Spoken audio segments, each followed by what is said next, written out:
victorious. It's the love of Jesus.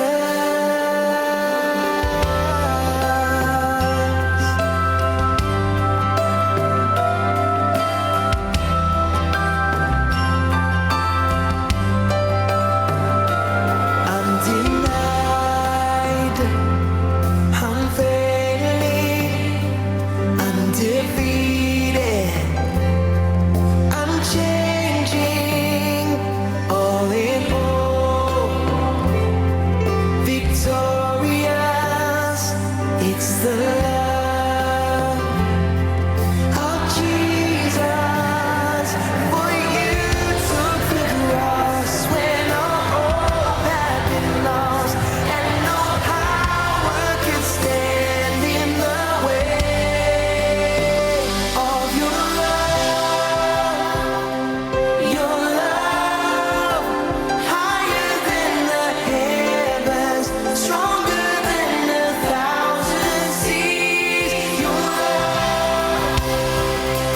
Your love, constant through the seasons, closer than the air I breathe.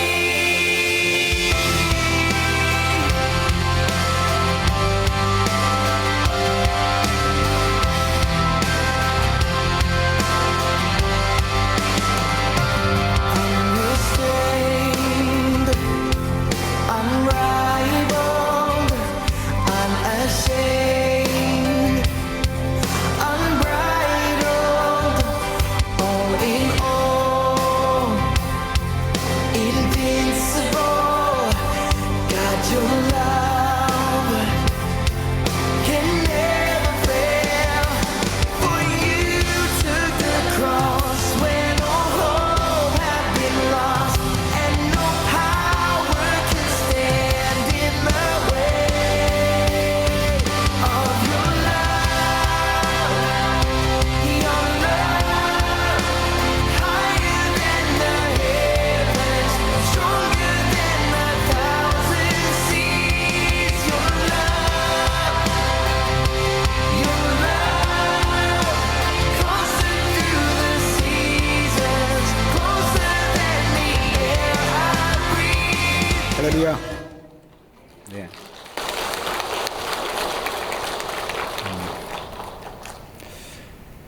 우리 교회는 선교에 좀 전투적인 교회입니다.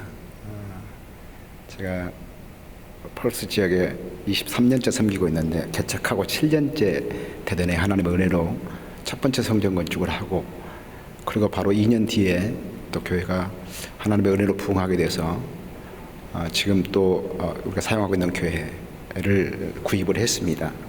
저희들이 그 교회를 형편이 좋아서 구입했다기보다는 그 교회가 무슬림에게 팔려고 하는 그런 위기에 있을 때 성령께서 강하게 감동을 주셔서 하나님을 예배하는 곳에 하나님을 대적하는 자가 들어와서는 안 되겠다는 그런 마음들을 주셔서 그 교회를 구입을 하고, 그리고 하나님 앞에 감사의 기도를 드리고 이렇게 묵상을 하고 있는 중에 하나님께서 갑자기 저에게 그런 마음을 주세요. 신목사야, 너 뭐하다 왔니? 라고 물으시는 것 같아요. 그래서 어렵다는 이민교회 개척하고 또 교회 건축도 2번이나 하고 뭐 이 정도 했으면 잘한 거 아니에요? 라고 했더니 하나님께서 그런 마음을 주시는 것 같아요. 내가 언제 교회 건축하라겠니? 이제 이런 마음을 주셔가지고 정신이 번쩍 들어서 잠에서 깼습니다.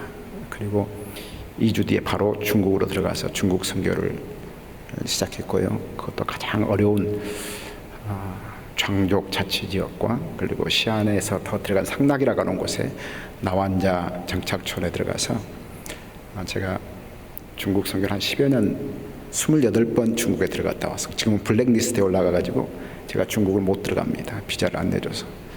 그래서 그 다음 사역을 이제 미얀마와 라오스, 지금은 베트남을 이렇게 섬기고 있습니다.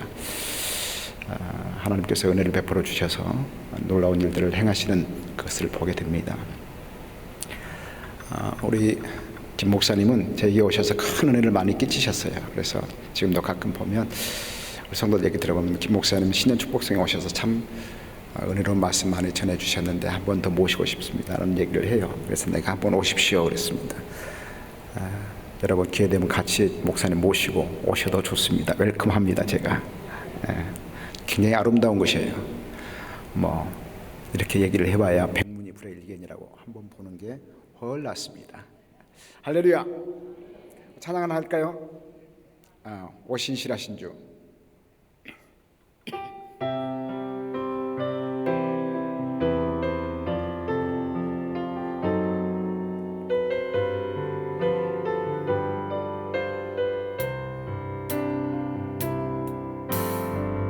하나님 한 번도 나를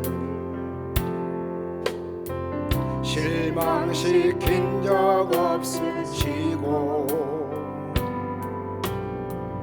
언제나 공평과 은혜로 나를 지키셨네. 오 신실하신 주, 오 신실하신 주, 내 너를 떠나지도 않으리라. 내 너를 버리지도 않으리라. 약속하셨던 주님, 그 약속을 지키사 이후로도 영원토록 날 지키시리라 확신하네. 지나온 모든 세월들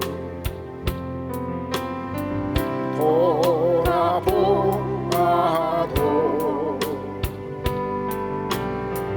그 어느 것 하나 주의 손길 안 미친 것 전혀 없네. 오 신실하신 주, 오 신실하신 주, 내 너를 떠나지도 않으리라. 내 너를 버리지도 않으리라. 약속하셨던 주님,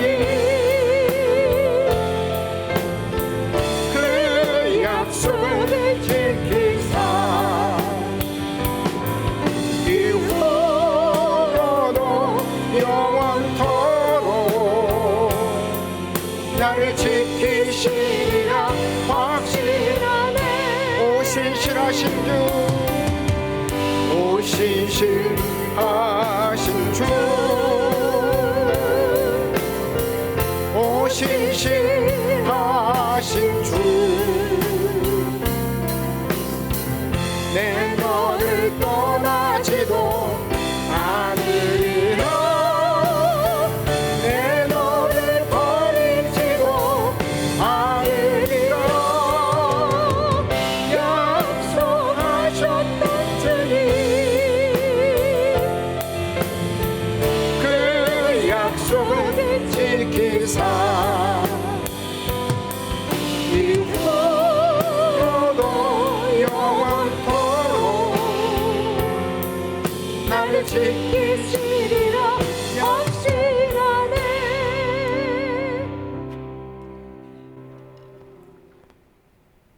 여기까지 인도하신 에베네셀의 하나님, 지금도 나와 함께 하시는 임마누엘의 하나님, 내 미래가 불확실하지만 그러나 신실하신 약속의 말씀을 붙듭니다.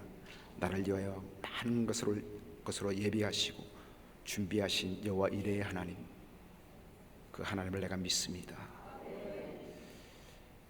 하나님, 이 시간에 우리에게 말씀을 보내주셔서 그 말씀으로 우리를 고치시며 모든 문제에서 우리를 건져주시옵소서. 베드로가 고넬료 집안에서 말씀을 전할 때 말씀을 듣는 무리 가운데 성령님이 임하셨던 것처럼 또 주의 말씀을 듣는 자들에게 성령이여 불같이 바람같이 생수와 같이 임하여 주옵소서.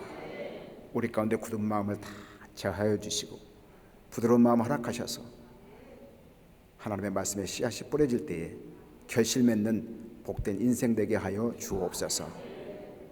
우리의 눈을 열어주셔서 주의 법에 귀한 것을 깨닫게 하시고 우리의 귀를 열어주셔서 말씀하시는 하나님의 음성이 들려지는 이 시간 되게 하여 주옵소서. 예수님으로 축복하며 기도드립니다. 아멘. 저를 소개할 때 신관식 선교사라고 그랬는데 여러분도 선교사입니다. 왜냐하면 예수가 있으면 선교사입니다. 그리고 선교지는 예수가 없는 곳이 선교지입니다. 여러분의 가정에 예수가 없다면 여러분의 가정이 선교지입니다. 여러분의 직장에 예수가 없다면 여러분의 직장이 선교지입니다. 내 안에 예수가 있으면 나는 선교사입니다. 우리 옆 사람을 축복할까요? 당신은 선교사입니다.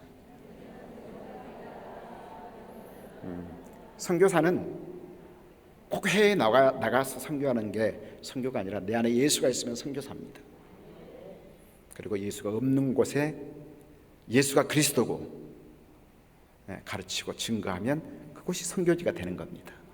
여러분 모두가 선교사가 되기를 바라고 여러분의 가는 곳곳마다 그 땅이 하나님의 땅이 되는 은혜가 있기를 주의 이름으로 축복합니다. 오늘 저는 이사야 66장 2절의 말씀을 가지고 돌보심이라고 하는 제목으로 함께 은혜를 나누기를 원합니다. 오늘 본문 말씀 보면 야훼께서 이와 같이 말씀하시되라고 기록하고 있고 2절 하반절에 보면은 몇 가지 예를 들어서 그 사람을 내가 돌보려니와 개역 성경에 보면 권고하려니와 라고 말씀을 하고 있습니다. 이 권고라고 하는 말은 국어사전에 찾아보면 밀어주겠다, 돌보아주겠다, 관심을 갖고 주목하여 보겠다, 그런 뜻을 가지고 있습니다. 근데 히브리어에 이 권고라고 하는 단어를 찾아보면 나바트라고 하는 단어를 사용하고 있습니다. 이 나바트라고 하는 단어를 보면 바라보다, 지그시 바라보다, 굽어보다, 주목하여 보다, 눈여겨보다, 조심하여 바라보다 또는 혹은 보살피다, 영어에서는 concerning, 내 문제를 가지고 깊이 고민해 본다. 로마서 8장 28절에 보면 우리가 알거니와 하나님을 사랑하는 자 곧 그 뜻대로 부르심을 입은 자들에게 모든 것이 합력하여 선을 이루느니라. 하나님의 돌보심을 받는 사람은요, 하나님께서 어떻게 하는 것이 내 인생 가운데 합력하여 선을 이룰 수 있느냐, 그걸 가지고 고민해 주신다는 거예요. 오늘 저는 이 말씀을 중심으로 해서 그래서 하나님의 돌보심을 받으려면 하나님은 어떤 사람을 돌보시는가라는 제목으로 하나님이 주시는 은혜를 함께 나누기를 원합니다. 먼저 우리가 생각할 것은 하나님의 돌보심을 받는 사람, 하나님의 권고하심을 받는 사람, 이 사람이 가장 복 있는 사람임을 여러분 믿으시기 바랍니다. 왜 그렇습니까? 앞서 말씀드린 것처럼 이 권고라고 하는 단어의 뜻을 살펴보면 잘 알 수 있지 않습니까? 권고는 돌보아 주신다, 밀어주신다, 잘 되도록 해주신다, 관심을 가지고 간섭해 주신다라는 말이잖아요. 그렇다면 이 권고의 반대 개념, 돌보심의 반대 개념은 뭘까요? 외면한다는 겁니다. 잘 되든지 못 되든지 I don't care, 나는 모르겠다, 그래 네 멋대로 살아라, 관심이 없다는 겁니다. 그러므로 하나님의 권고하심을 받는 사람은 그 사람 이상으로 복된 사람이 없다는 겁니다. 하나님이 나를 돌봐주시고 하나님이 나를 잘되도록 늘 밀어주시고 나의 등 뒤에서 나를 도우시는 주, 다 내 등 뒤에서 잘되도록 밀어주신다는 겁니다. 하나님께서 관심을 갖고 내게 간섭해 주시면 그 이상 뭘 바랄 수 있겠어요? 뭘 바랄 수 있겠어요? 이 땅에서 가장 그래서 복 있는 사람은 하나님의 돌보심을 받는 사람이라는 겁니다. 반대로 하나님께서 외면하시고 하나님께서 얼굴을 돌려버리시면 외면당한 그 사람, 가장 불쌍한 사람입니다.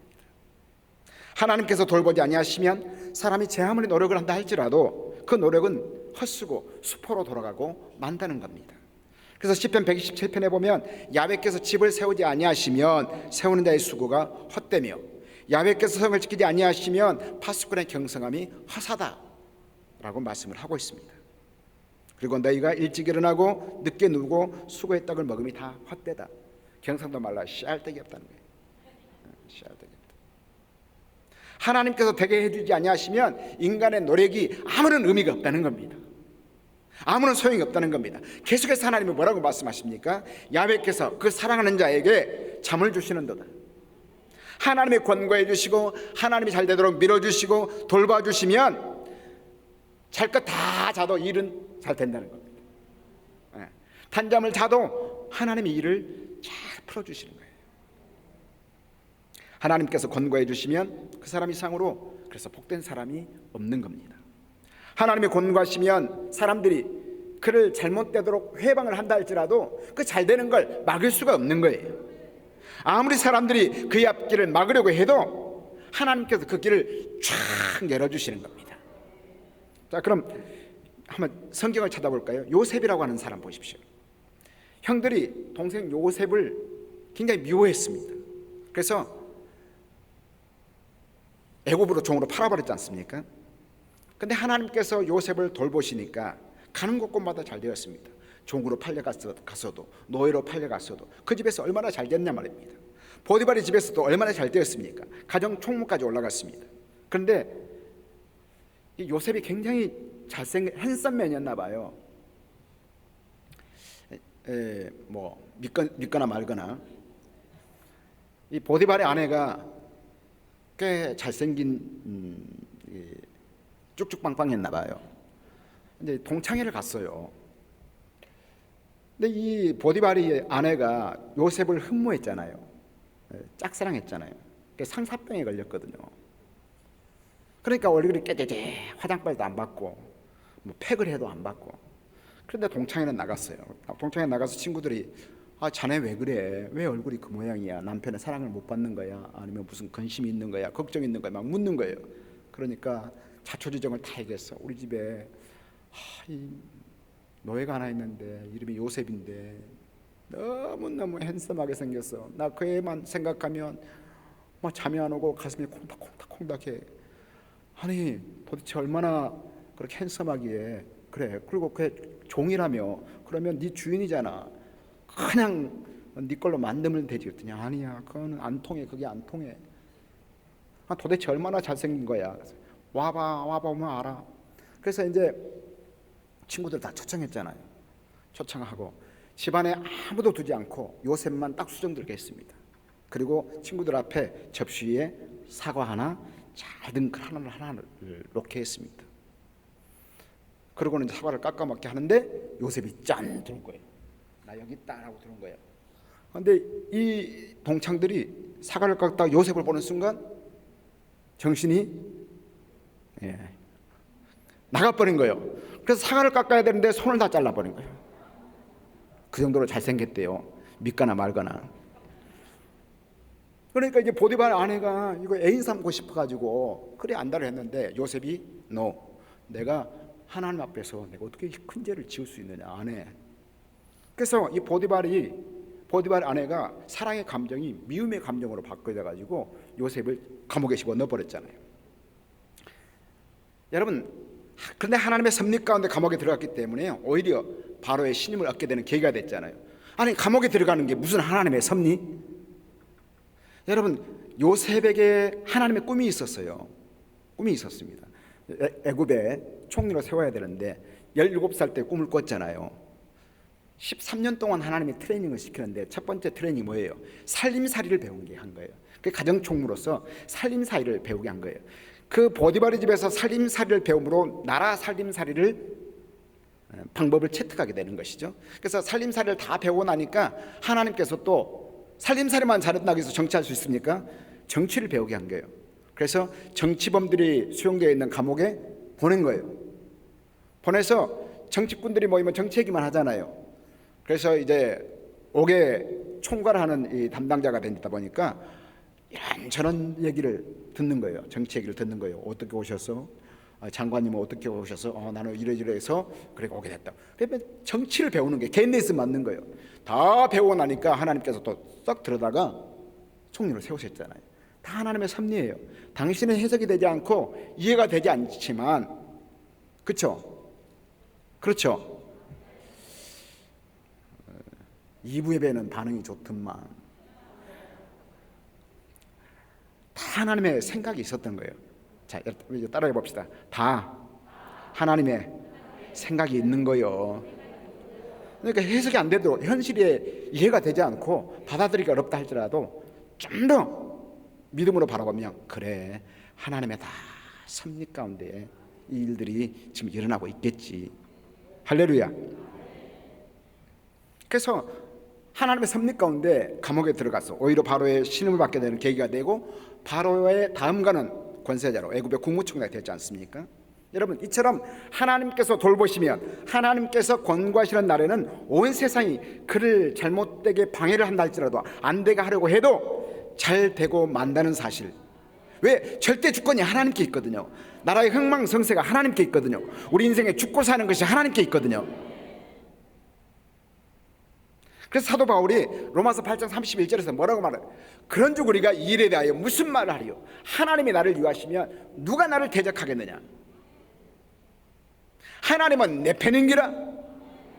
그러니까 세상에 나에게 어떻게 할 수 없어. 뭐 이런 배짱은 가져야 되지 않겠습니까? 하나님은 내 편이시라. 하나님이 나를 돌보시면 누가 나를 대적할 수 있겠느냐? 천하에서 가장 복 있는 사람은 하나님의 돌보심을 받는 사람입니다. 그는 잘 되지 않을 수가 없다는 겁니다. 그러면 하나님은 어떤 사람을 돌보시는가? 딱 한마디로 정리해보면 이렇습니다. 하나님의 마음에 들기만 하면 되는 겁니다.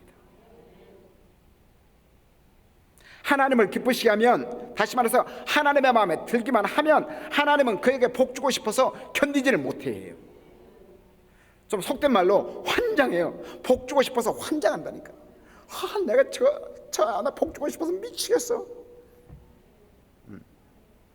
제가 딸 자랑하면 딸바보라고 그러는데 우리 딸 자랑 좀 하겠습니다. 27 먹었습니다. 지금 병원에서 일하고 아들이 있습니다. 우리 딸하고 한 11년 차이 납니다. 나는 아들이 키울 때는 재밌더라고요. 그래서 나는 거기다가 뭐라고 그러죠? 보험을 들었잖아요. 그래서 막 밀어줬거든요. 근데 결혼하고 나니까 그놈이 내 아들이 아니더라고.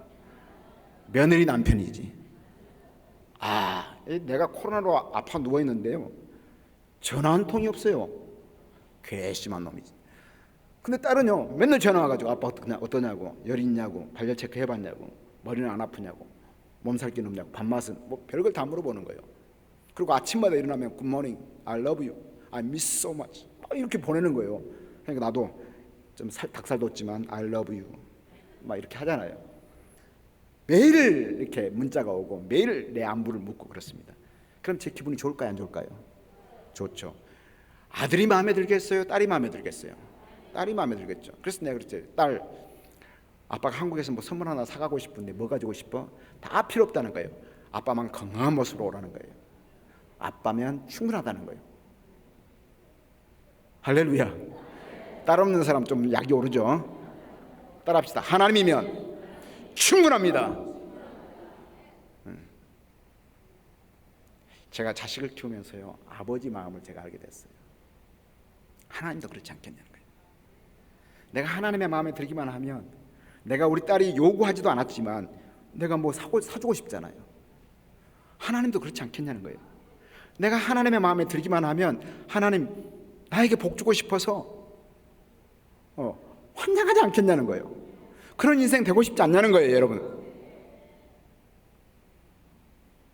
옆 사람 축복합시다. 당신은 좀 크게 해요. 이렇게 축복하자고 그러면 나만 복 받아야 된다는 표정으로 잘 안 따라하더라고요. 다 얼굴 보고 눈으로 얘기하잖아요. 자, 따라서 당신은 하나님이 복 주고 싶어서 견디지 못합니다. 할렐루야. 하나님이 여러분을 보고 복 주고 싶어서 견디지를 못하는 거예요. 어찌하면 내가 복 줄까? 어떤 복을 줘야 저놈이 좋아할까? 선물이라고 뭐 다 똑같습니까? 마음에 안 들면요 구석에다 처박아 놓고 거두떠도 안 봐요. 그죠? 저만 그렇습니까? 우리 성도들 넥타이를 선물을 많이 해요. 왜 넥타이를 선물하는지 모르겠어요. 하여튼 그러면 다 넥타이를 매는 것도 이유가 있습니다. 목사님이 저 넥타이 메고 왔을까 봐 이게 매칭이 안 돼. 패션 감각이 왜 저렇게 없어. 하지 마시라니까요. 다 이유가 있고 사연이 있는 거요. 한번 어쨌든 한두 번은 매는데 그 다음부터는 관심 바뀌잖아요. 그러니까 선물이라고 다 똑같은 게 아니라니까요. 그 선물을 받는 사람이 기뻐야 돼. 마음에 들어야 돼.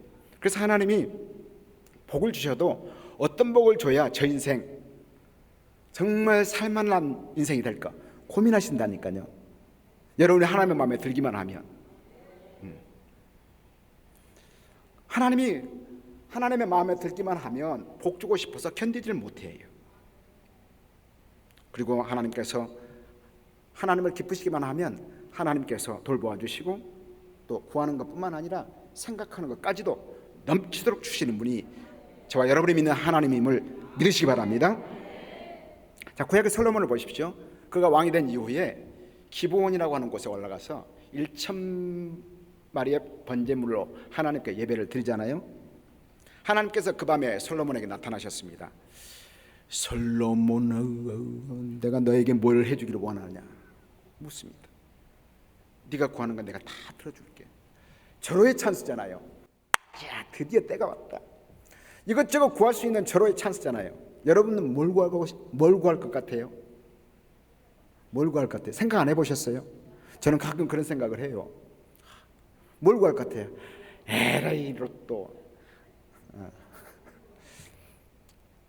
근데 솔로몬이 뭐라고 얘기합니까? 역대하 1장 10절에 보면 하나님, 나는 다 다른 건 필요 없고요, 지혜를 주십시오. 지혜를 주십시오. 지혜를 주셔서 이 백성 앞에서 내가 바로 출입할 수 있도록 지혜를 주십시오. 이렇게 많은 주의 백성들을 내가 어찌 이끌고 갈 수 있겠으며 어찌 내가 올바른 재판을 할 수 있겠습니까? 겸손하게 하나님 앞에서 지혜를 구했습니다. 이 하나님의 백성들을 내가 하나님의 마음에 맞게 잘 다스려야 되겠는데 지혜를 주십시오. 한 거 다 두고라도 지혜와 지식을 주셔서 하나님의 백성을 잘 재판할 수 있도록 해달라고 기도를 했습니다. 그랬더니 이 기도가 하나님의 마음에 쏙 든 거예요. 쏙 든 거예요. 그때 하나님께서 뭐라고 말씀하십니까? 그래 오냐? 너에게 내가 지혜 줄게. 지혜를 주는데 전무 앞에도 없었고 후무 뒤에도 없을 거야. 그러니까 여러분 자녀를 위해서 기도할 때 솔로몬과 같은 지혜를 주셔서 하지 말고 솔로몬보다 못한 조그만한 지혜를 주라고. 솔로몬 같은 지혜를 안 주신다니까요. 전무후무한 지혜니라 이렇게 얘기하잖아요. 내가 내게 부와 영광도 주노니 열왕이 너를 당할 자가 없으리라. 부와 영광을 구하지는 않았어요. 지혜만 구했는데 보너스를 주는 게 부와 영광이에요. 하나님의 마음에 들기만 하면 구하는 것뿐만 아니라 생각하는 것까지도 넘치도록 주시는 분이 우리 하나님이십니다. 어떤 사람들은 무조건 하나님 앞에서 매달리기만 하면 되는 줄 알아요. 작전기도 그래, 금식기도 그래, 한번 해보자. 하나님의 마음에 들지 않고 금식기를 한들, 하나님의 마음에 들지 않고 작전기도를 한들 그 기도가 하나님 앞에 상달되겠냐는 거예요. 우리 아이가 큰 놈이 내가 그 놈을 국제 변호사로 만들려고 공부를 빡시게 시켰습니다. 책을 안 읽으니까 한 권 읽을 때마다 10불씩 내가 상금을 줬습니다. 근데 어느 날 갑자기 이놈이 프로골퍼가 되겠다고 한국에서 골프 선수들이 전지훈련 왔는데 가이드 하다 보니까 이 프로골퍼들이 우리 아이를 꼬들겠는가 봐요. 그래서 골프 선수 하겠다는 거예요. 여기 빡빡 긁는 거 있잖아요. 거기서 효다손. 그 바지에 뱉길래 그걸로 내가 대갈통을 때려버렸잖아요. 너는 임마 신체적으로도 골프 선수를 할 수가 없어. 너 아빠 닮아서 숏다리인데 안 돼. 하지 마. 한다는 거예요. 그래 하려면 우리 집에서 나가. 그래서 쫓아내버렸잖아요. 3,000불짜리 차 하나 사주고 그래 이제 18살 이상 됐으니까 독립해. 내보냈잖아요. 말 안 들으니까 아무것도 해주기 싫은 거야. 배신감이 들고. 어느 날 찾아와서 아빠 컴퓨터 사달라는 거야. 네가 임마 벌었어. 아니 사달라는 게 아니라 아빠 돈 좀 빌려줘. 내가 갚을게. 그래서 내가 3,000불 빌려줬잖아요. 그래서 한 달에 300불씩 갚아. 다 받아냈습니다. 제가 마음에 들었으면 내가 3,000불 사주지, 마음에 안 들으니까 제가 다 받았잖아요. 여러분, 하나님의 마음에 들지 않는데 우리가 작정기도 하고 또 통성기도 하고 뭐 금식기도 한들 듣겠냐는 거예요. 우리 아이가 내 마음에 안 드는데 와서 뭘 고한들 내가 들어주겠냐는 거예요. 안 들어주지. 택도 없지. 그래서 금식이나 철야보다 앞서서 필요한 것이 있습니다. 뭐냐? 하나님의 마음에 맞는 사람이 되라는 거예요. 하나님의 마음에 맞는 사람이 되라는 거예요. 다시 말하면 하나님께서 돌보실 수밖에 없는 그런 사람이 되라는 얘기예요. 그러면 하나님께서 내가 구하지 않지만 내 생각을 아시는 하나님께서 다 들어주시는 거예요. 따라합시다. 하나님의 마음에 들자. 하나님의 마음에 들라는 얘기예요. 그래서 하나님 나를 돌봐주실 수밖에 없는 그런 사람이에요. 어떤 상인이 이런 말을 했습니다. 물건을 많이 팔아보려고 하기보다는 많이 팔릴 수밖에 없도록 해라. 거기에 머리를 써라. 그게 장사의 비결이야. 그랬어요. 여러분, 장사의 비결이 다른 데 있는 게 아니에요. 제가 여기 와보니까 식당들이 다 맛있어 보여요. 그렇지만 제 식사 대접한 사람이 아주 멀리 가더라고요. 막 행주산성까지 가더라고요. 그래서 해신탕을 어디서 사주는데 여의도에서 거기까지 가더라고요. 아, 여의도 간단해서 여의도 근방에서 갖다 내 먹지 왜 거기까지 갑니까? 이제 맛있다는 거예요. 그 주인하고 아는 사이도 아니면서 가더라고. 그 주인이 오라고 말도 안 했을 건데 가더라고. 왜? 뭔가 있다는 거예요. 그러니까 그 집에 가니까 바글바글 하더라고. 장사도 그렇게 하라는 거예요. 우리 집에 오십시오. 우리 집에 오십시오. 잘해드릴게 오십시오. 그런다고 갑니까 여러분? 안 가요. 맛이 있어야 가고요. 서비스가 좋아야 가고요. 환경이 좋아야 가요. 뭐 오라고 해서 가는 게 아니야. 또 안다고 해서 가는 게 아니야. 맛있으면 가. 거기에 머리를 틀어야죠. 마찬가지입니다. 하나님의 권고하심을 받고 싶다. 하나님의 돌보심을 받고 싶다. 하나님이 내 삶 가운데 간섭하셔서 내가 하는 일마다 하나님 밀어주시는 그런 삶을 살고 싶다. 그렇게 해서 되는 게 아니에요. 하나님이 나를 돌봐줄 수밖에 없는 사람이 먼저 되라는 얘기예요. 그러면 하나님은 어떤 사람을 마음에 들어 하시고 하나님은 어떤 사람을 돌보아 주시는지 본문을 중심으로 해서 한번 살펴보기로 합니다. 첫 번째로 하나님은 어떤 사람을 돌보아 주시느냐? 마음이 가난한 사람을 돌보아 주십니다. 따라합시다. 마음이 가난한 자. 다시 말하면 하나님은 겸손한 사람을 돌보시기를 기뻐하신다는 거예요. 마음이 가난하다는 말은 겸손하다는 얘기입니다. 솔로몬은 어떻게 해서 하나님의 마음에 들었습니까? 그 겸손했기 때문에 그렇습니다. 그가 왕이 된 이후에 잘난 척했다고 한다면 하나님은 그를 버리셨을 것입니다. 사울왕을 보십시오. 그가 겸손한 동안에 하나님께서 얼마나 그를 귀하게 사용하셨습니까?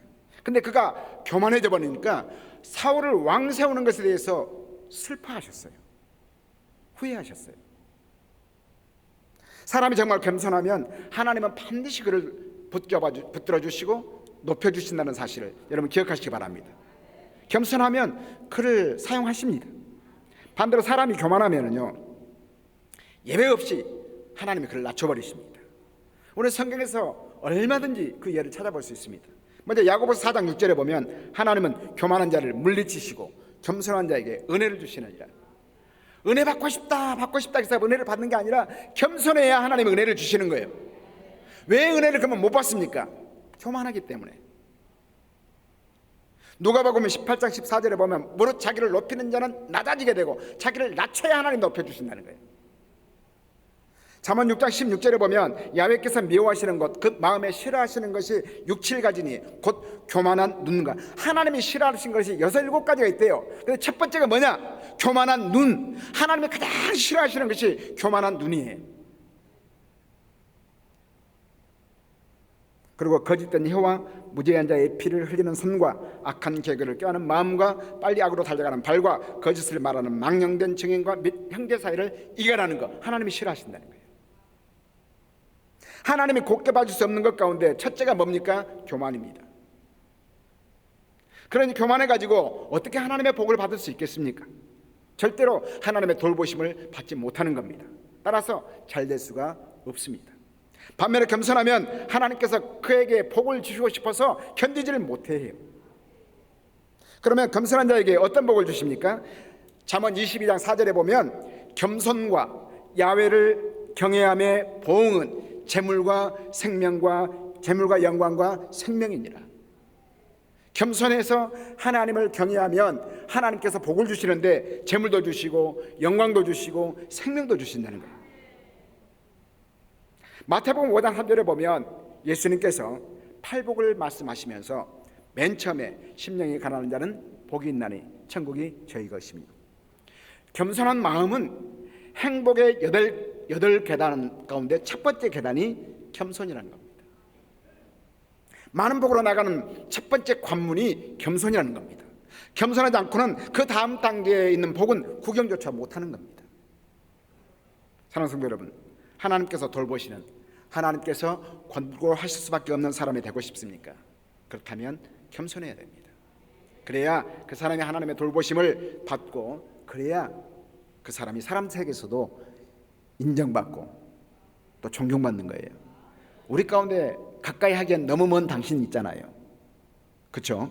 가까이 하기엔 너무 먼, 뭐 어쩔 수 없이 만나긴 하지만 두 번 다시 안 만나고 싶은 사람이 있어요. 어떤 사람입니까? 늘 자기 자랑하고 교만하고 잘난 체하는 사람. 그래, 네 똥까백이다 뭐 이래 버려. 싫잖아요, 그런 사람. 두 번째, 어떤 사람을 하나님이 돌보시느냐? 심령이 통해하는 자, 다시 말해서 회개하는 사람을 하나님이 돌보십니다. 하나님은 우리가 아무리 죄를 범했거나 실수를 했다 할지라도 진정으로 가슴을 치고 통회하고 눈물로 회개하면, 뼈아프게 뉘우치면 우리를 버리지 않습니다. 그리고 돌보아 주십니다. 자, 여러분, 구약의 사울과 다윗을 한번 비교해 보십시오. 둘 다 큰 죄를 지었잖아요. 그렇지만 사울은 버림당하고 다윗은 계속해서 권고하심, 하나님 돌보심을 받았지 않습니까? 차이가 뭡니까? 사울은 죄를 짓고 사무엘로부터 그 죄에 대해서 지적함을 받았을 때 뭘 얘기해요? 변명을 해요. 제가요, 그때는요 그럴 수밖에 없었거든요. 그때 뭐 사무엘 선지, 당신도 그 상황이라면 저와 똑같은 선택을 했을걸요. 이게 우리가 죄에 대해서 막 은폐하고 숨기고 변명하잖아요. 사울이 그랬어요. 반면에 다윗은 나단 선지자로부터 지적을 받았을 때 뭐예요? 제가 죽일 놈입니다. 눈물로 회개했잖아요. 눈물로 침상을 적시고. 그래서 사울은 버림당하고 다윗은 계속해서 하나님의 돌보심을 받을 수 있었지 않습니까? 자, 베드로, 여기 있는 사람 다 주님을 떠나도요 저는 절대 주님을 안 떠나요 했는데 주님을 3번씩이나 부인하는 것까지 좋아. 저주하고 맹세하고. 그러고도 어떻게 해서 사도로서 계속 쓰임받을 수 있었냐는 거예요. 그가 철저하게 자신의 잘못을 뉘우치고 회개했기 때문에 그렇습니다. 호주에 가면은요 도로 표지판이 굉장히 성경적인 게 있어요. 뭐냐면 long way go back. 잘못된 길로 가고 있느냐? go back. 돌아서라는 거예요. 잘못된 길인 줄 알면서 계속 가는 사람 있습니까? 없죠. 돌아서는 거예요. 이게 회개라는 거예요. 아, 내가 잘못했네. 그래, 다음부터 안 그래야지 했는데 또 하는 건, 그건 회개 아닙니다. 회개는요 long way go back. 돌아서는 거예요. 그런 사람을 하나님께서 돌보아 주시는 거예요. 사랑하는 성도들, 우리는 저와 여러분은 다 별 수 없어요. 그러니까 뭐 인간이죠. 저나 여러분 실수합니다.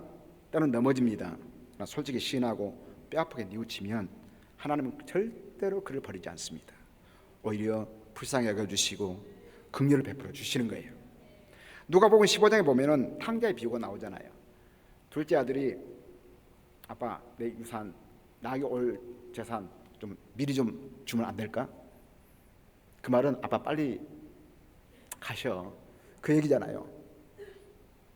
부모 편에서는 얼마나 괘씸하냐고요. 다 좋습니다. 그런데 이 둘째가 그 재산을 가지고 아버지 눈에, 아버지 귀에 들리지 않는 곳, 보이지 않는 곳으로 멀리 떠나버렸습니다. 그리고는 돈을 막 펑펑 써버렸습니다. 나중에는 더 이상 돈이 없으니까 친구도 떠나고 오갈 데가 없어서 돼지들이 먹는 그 돼지 밥을 돼지하고 싸우면서 먹었잖아요. 그러다가 아차, 우리 아버지 집에는 얼마나 먹을 게 많은지, 내가 왜 이러고 있느냐 깨닫게 되고, 돌아서서 아버지께 가니까 아버지가 문 밖에 서서 날마다 집 나간 새끼 기다리다가 오니까 가서 깨어나주고, 잘했다. 우리가 회개하면 그렇다는 거예요. 하나님 앞에 회개하면 그렇다는 거예요. 진정으로 누이치면 그렇다는 거예요. 얘기하지 마, 다 알아. 얼마나 고생해.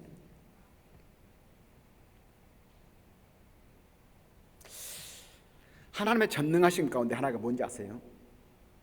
내가 죄를 회개하면 하나님은 내 죄를 기억조차 않으신다는 거예요. 그게 하나님의 전능하심입니다. 여러분 자녀가 혹시 죄를 짓고 실수를 하고 잘못했을 때 부모에게 얘기하면 그 새끼 때려 죽이겠습니까? 용서해 주잖아요. 그죠? 근데 똑같은 죄를 또 지으면, 또 잘못을 하면 부모는 어디? 이놈 새끼야, 지난번에도 그러더니 또 그랬나? 이제 마지막이야. 앞으로 더 그러면 너 이러잖아요. 그죠? 왜 그렇습니까? 전능하지 않기 때문에. 용서해줬다고 하면서도 지난 잘못을 기억하고 그것 가지고 꼬투리 잡아서 더 뭐라 하는 거예요. 이건 우리가 전능하지 않기 때문에 그런 거예요.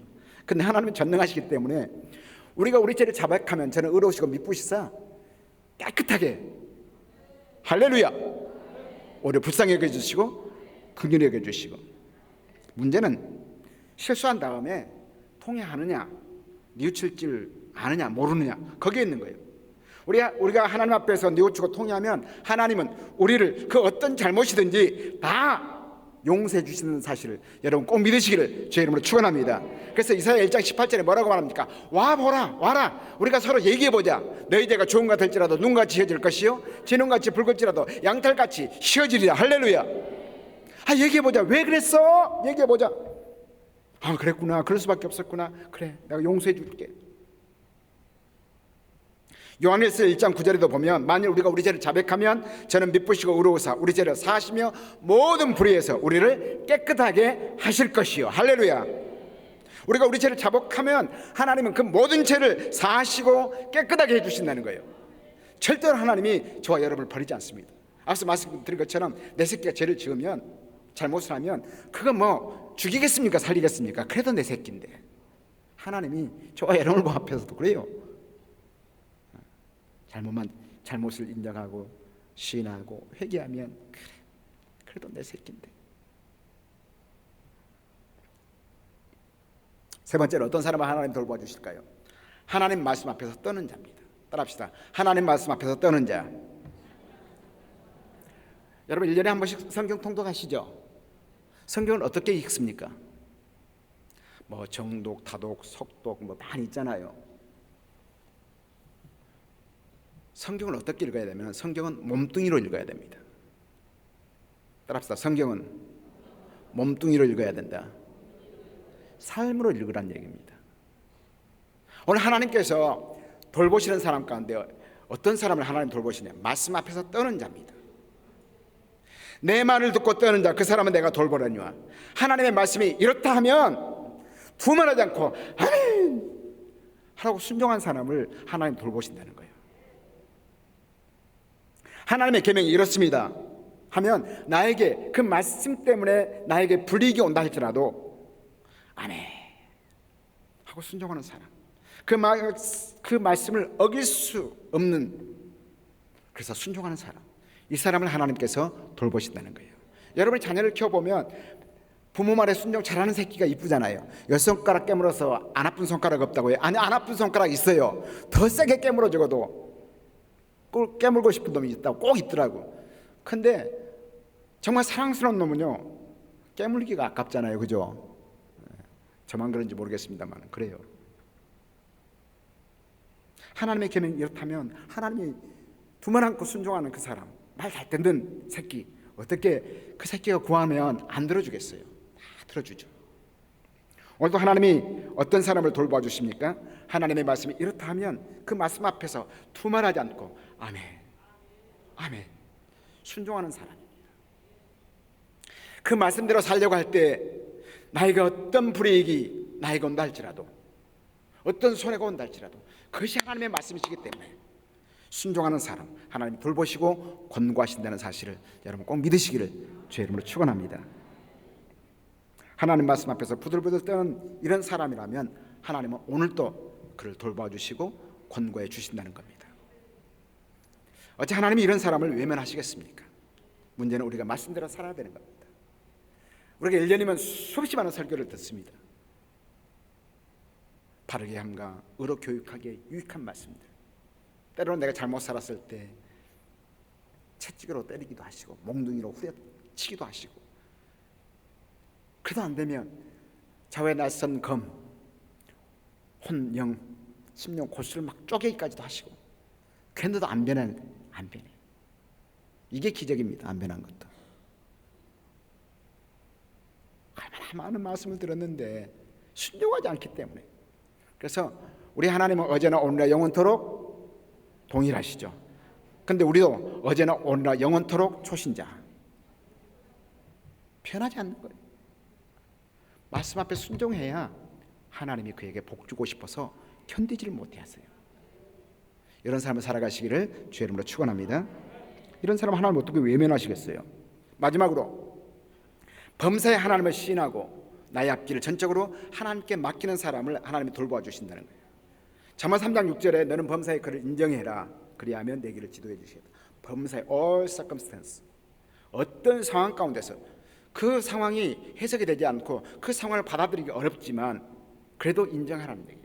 앞서 말씀드린 것처럼 다 하나님의 섭리가 있겠지, 하나님의 계획하심이 있겠지, 다 하나님의 생각이 있겠지. 그렇게 믿는 사람을 하나님이 돌봐 주시는 거예요. 요셉을 다시 생각해 보십시오. 요셉이 국무총리가 되었습니다. 근데 흉년이 들었어요. 형제들이 양식을 사러 애굽으로 건너왔습니다. 동생을 발견하고는 얼마나 쫄았겠어요. 그죠? 내가 팔았는데 이제는 절대 권력을 가지고 있으니까 그 앞에서 얼마나 쫄았겠냐는 거예요. 부들부들 떨었습니다. 그때 요셉이 한 말이 뭡니까? 형님들 쫄지 마세요. 두려워하지 마세요. 나는 형님들을 원망하지 않습니다. 나를 애굽으로 보내신 분들은 당신들이 아니에요. 하나님이세요. 이렇게 흉년의 때 우리 집안 살리려고 하나님께서 나를 먼저 애굽으로 보내신 거예요. 그러니까 쫄지 마세요. 하나님의 섭리라고 해석했잖아요. 하나님의 섭리로 모든 것을 돌려버렸잖아요. 그래서 요셉은 범사에 하나님을 인정하고 나의 모든 되어질 일들을 하나님 앞에 전적으로 맡기는 사람이었기 때문에 하나님께서 그를 어떠한 처지에서라도 돌봐 주셨잖아요. 네. 밀어주셨습니다. 잘되게 해주셨습니다. 오늘 살아가는 여러 성도 여러분들, 범사에 하나님을 인정하시고 모든 일들이 하나님의 섭리 가운데 있다는 사실을 믿으시고 전적으로 하나님을 신뢰하시기를 주의 이름으로 축원합니다. 그때 하나님께서 여러분들을 돌봐주시고 밀어주시고 그 앞길을 지도해 주시는 것입니다. 이제 말씀을 맺고자 합니다. 하나님이 돌봐주시고 하나님의 권고하시는 사람은 어떤 사람입니까? 무엇보다도 하나님의 마음에 맞아야 됩니다. 하나님의 마음에 쏙 들어야 됩니다. 하나님을 기쁘시게 해야 됩니다. 진정으로 하나님을 기쁘시게 하기만 하면 하나님은 그에게 복 주고 싶어서 견디지를 못해 하세요. 그건 어떤 사람이라야 하나님의 마음에 잘 맞아가지고 하나님께서 돌봐주시느냐. 오늘 성경은 이렇게 말씀하십니다. 심령이 가난한 자, 마음이 가난한 자, 겸손한 자를 하나님이 돌봐주십니다. 그리고 혹 실수를 했다 할지라도 하나님 앞에 뼈아프게 뉘우치고 회개하는 사람 하나님이 돌봐주십니다. 그리고 하나님의 말씀이라고 하면 그 앞에서 부들부들 떠는 사람, 하나님의 말씀을 몸뚱이로 읽어나가는 사람 하나님 돌봐주십니다. 또 나의 모든 일들을 다 하나님께 맡겨버리고 범사에 하나님께서 하시는 일을 인정해야 하나님께서 그 사람을 돌봐주시고 잘되도록 밀어주시는 것입니다. 사랑하는 성도 여러분, 지금까지도 하나님의 돌보심을 받아온, 하나님의 권고하심을 받아온 우리 성도 여러분들, 앞으로 더욱더 오늘 주신 말씀대로 살아서 하나님의 돌보심을 받는 복된 축복들이 여러분 가운데 있어지기를 주의 이름으로 축원합니다. 우리 기도하는 시간을 갖겠는데요. 우리 찬양팀 나올 수 있으면 나와주시고 기도로 도우실 분들을 앞으로 나와주시기를 바랍니다. 오신실하신 주 찬양하시면서 우리 한번 빡시게 한번 기도하겠습니다.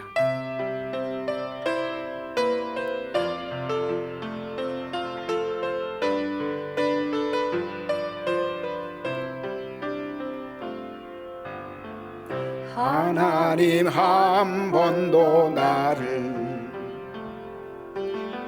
실망시킨 적 없으시고 언제나 공평과 은혜로 나를 지키셨네. 오신실하신 주, 오신실하신 주, 내 너를 떠나지도 않으리라, 내 너를 버리지도 않으리라 약속하셨던 주님, 그 약속을 지키사 이후로도 영원토록 나를 지키시리라 확신하네. 지나온 모든 세월들 돌아보아도 그 어느 것 하나 주의 손길 안 미친 것 전혀 없네. 아멘. 오신실하신 주, 오신실하신 주, 내 너를 떠나지도 않으리라, 내 너를 버리지도 않으리라 약속하셨던 주님, 그 약속을 지키사 이후로도 영원토록 나를 지키시리라 확신하네. 오신실하신 주, 오신실하신 주, 내 너를 떠나지도 않으리라, 내 너를 버리지도 않으리라 약속하셨던 주님, 그 약속을 지키사 이후로도 영원토록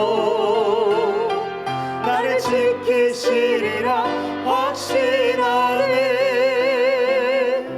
그렇습니다. 나를 지키신 분이 하나님이십니다. 코로나 팬데믹이라고 하는 이 어려운 상황 가운데서도 정부가 방역 정책을 잘 펼쳐서 여기에 온 게 아니라 하나님이 나를 지키시고 나를 인도하시고 나를 보호하셨기 때문에 이 자리에 온 줄 믿습니다.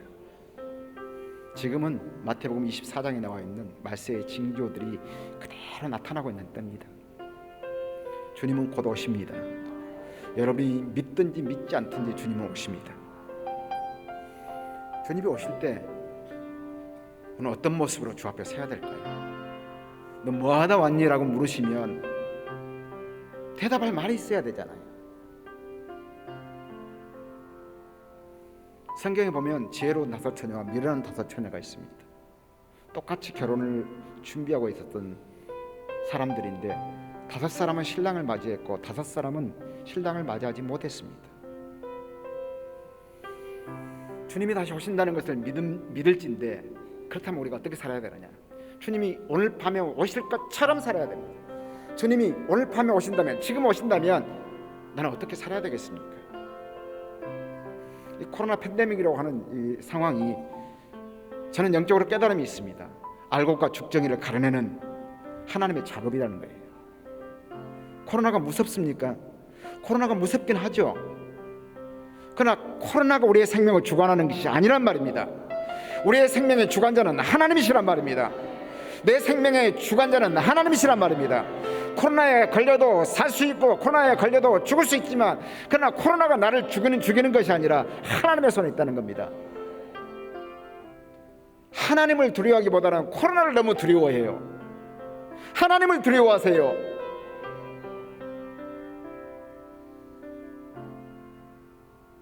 제가 우리 성도들한테 얘기합니다. 여러분, 요즘 여러분의 모습을 보면서 제가 실망되는 부분이 너무 많습니다. 하나님 믿으세요? 믿는데 그러면 하나님을 두려워할지도 알아야지 왜 코로나를 두려워해서 하나님 앞에 나오기를 그렇게 꺼려 합니까?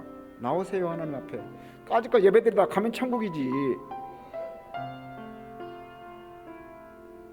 저는 안산교회 성도 모두가 지금 마지막 때에 지혜로운 다섯 처녀가 되기를 주의 이름으로 축복합니다.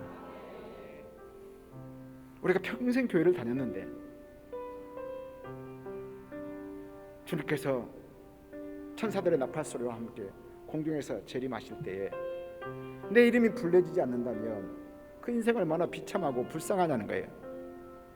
나팔 불 때 나의 이름, 나팔 불 때 나의 이름, 나팔 불 때 나의 이름, 부를 때에 잔치 참여하겠네. 그런데 내 이름이 안 불려진다면 어떻게 하겠냐는 거예요. 지금은 자다가 깰 때입니다. 그런데요, 우리가 마지막 때에 다시 오실 예수님을 판가히 맞을 수 있으려면 하나님의 돌보심이 반드시 있어야 됩니다. 겸손하십시오. 날마다 목마른 사슴이 신음을 찾아 갈구함같이 내 영혼이 살아계신 하나님, 영존하시는 하나님을 찾기에 갈급해 하십시오. 갈망해 하십시오. 그리고 통회하고 자복하는 회개의 영을 부어달라고, 정한 마음, 정결한 마음, 정결한 영으로 새롭게 해달라고, 그리고 말씀 앞에서 떠는 자가 되게 해달라고. 수없이 많은 말씀을 듣고 수없이 많은 말씀들을 암송하지만 so what? 그래서 뭐 듣는데 말씀대로 살라는 얘기입니다. 범사의 하나님을 인정하십시오. 그러면 하나님께서 여러분의 삶을 계속적으로 밀어주시고 잘 되도록 해주시고 간섭해 주시고 마지막 때에 나의 이름을 불러주시고, 그래 잘했다, 잘 왔다, 착하고 충성된 종아, 안아주시지 않겠냐는 거예요. 우리 시간에 간절히 기도할 때 하나님, 오늘 말씀을 보내주셔서 내 영혼을 만져주시고 잠자는 내 영혼을 깨워주시니 감사합니다. 하나님 앞에서 겸손한 자로 살겠습니다. 나는 실수가 많고 연약하지만 그러나 그때마다 좌절하지 않고 하나님 앞에 나와서 마음을 쏟아놓고 기도할 때에 예수의 피로 나를 깨끗게 해주십시오. 하나님의 말씀 앞에서 떠는 자가 되게 해주십시오. 그 말씀에 순종함에 있어서 내게 손해가 되고 불이익이 온다 할지라도 그것이 하나님의 말씀이기 때문에 저 순종하며 살겠습니다. 범사에 하나님을 인정하며 살겠습니다. 내 삶을 그렇게 간섭하여 달라고 우리 주의 크게 세 번 부르짖고 간절히 기도합니다.